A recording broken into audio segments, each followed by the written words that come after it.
আসসালামু আলাইকুম। আজকের রেসিপি তালের পোড়া পিঠা। এটা খুবই মজার একটা খাবার, কিন্তু রেসিপিটা অনেকেই জানে না।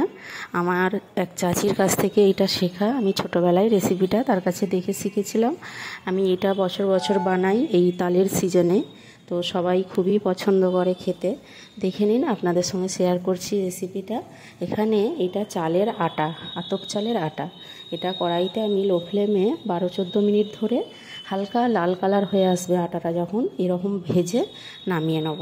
তারপরে এখানে অল্প পরিমাণ নুন, সামান্য খাবার সোডা, অল্প একটু এলাচ গুঁড়ো, 2-3 চামচ চিনি দিয়ে আমি আটাটা একটু মাখিয়ে নিলাম।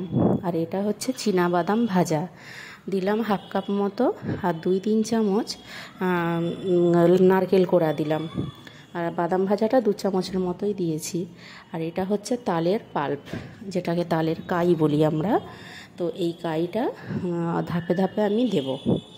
আমি ছোটোবেলায় দেখতাম আমার যে চাচি যে মাটির চুলায় কাঠের আগুনে মুড়ি ভাজতো।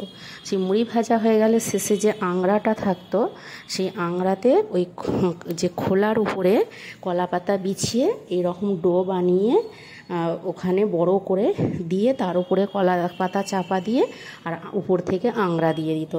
দিয়ে ওই আংড়ার তাপেতে 2-3 ঘন্টা ধরে হতো। তারপরে বিকালের দিকে ওটা নামিয়ে সন্ধেবেলা সবাই মিলে খেত। তো এটা ভীষণ ভালো লাগতো খেতে।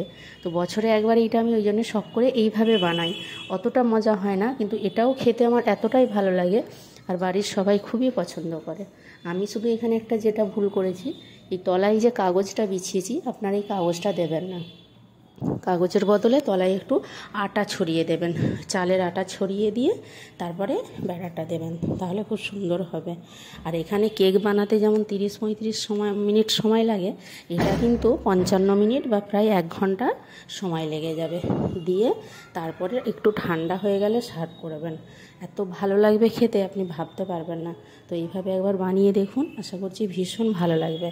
আর যদি ভালো লাগে অবশ্যই একটা লাইক এবং প্লিজ সাবস্ক্রাইব